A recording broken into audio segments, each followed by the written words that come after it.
Macmillan Audio presents The Earth of the New Sun by Gene Wolfe.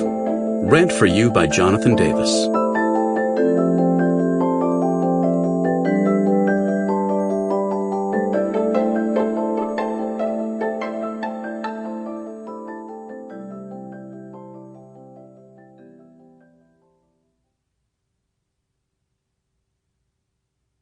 Awake! For morning in the bowl of night has flung the stone that puts the stars to flight. And lo, the hunter of the east has caught the Sultan's turret in a noose of light. Fitzgerald. Chapter 1. The Mainmast. Having cast one manuscript into the seas of time, I now begin again. Surely it is absurd, but I am not. I will not be so absurd myself as to suppose that this will ever find a reader, even in me. Let me describe then to no one and nothing just who I am and what it is that I have done to Earth. My true name is Severian.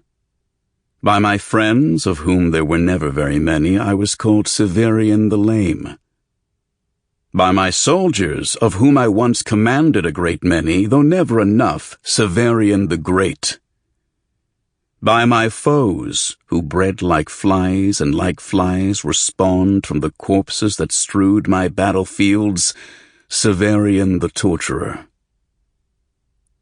I was the last autarch of our commonwealth, and as such the only legitimate ruler of this world when we called it Earth. But what a disease this writing business is! A few years ago, if time retains any meaning, I wrote in my cabin on the ship of Sadkiel, recreating from memory the book I had composed in a clerestory of the House Absolute.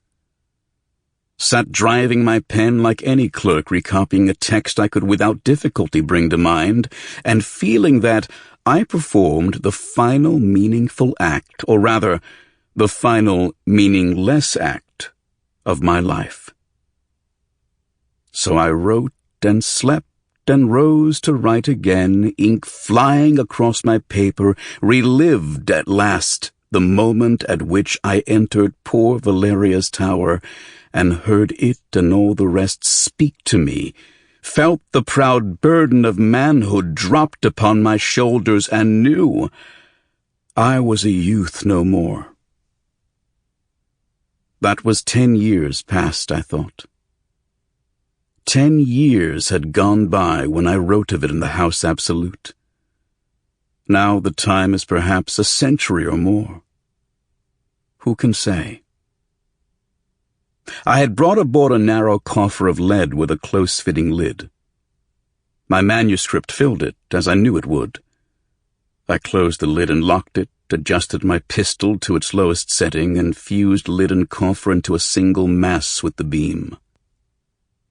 To go on deck, one passes through strange gangways, often filled by an echoing voice that, though it cannot be distinctly heard, can always be understood.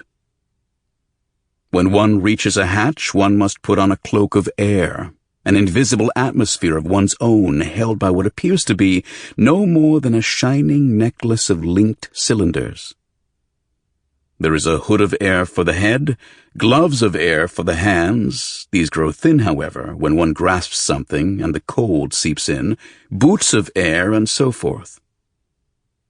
These ships that sail between the suns are not like the ships of Earth.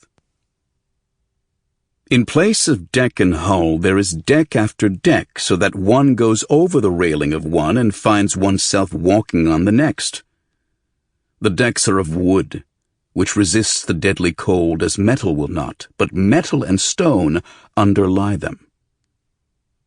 Masts sprout from every deck 100 times taller than the flag keep of the citadel. Every part appears straight, yet when one looks along their length, which is like looking down some weary road that runs beyond the horizon, one sees that it bends ever so slightly. Sample complete. Ready to continue?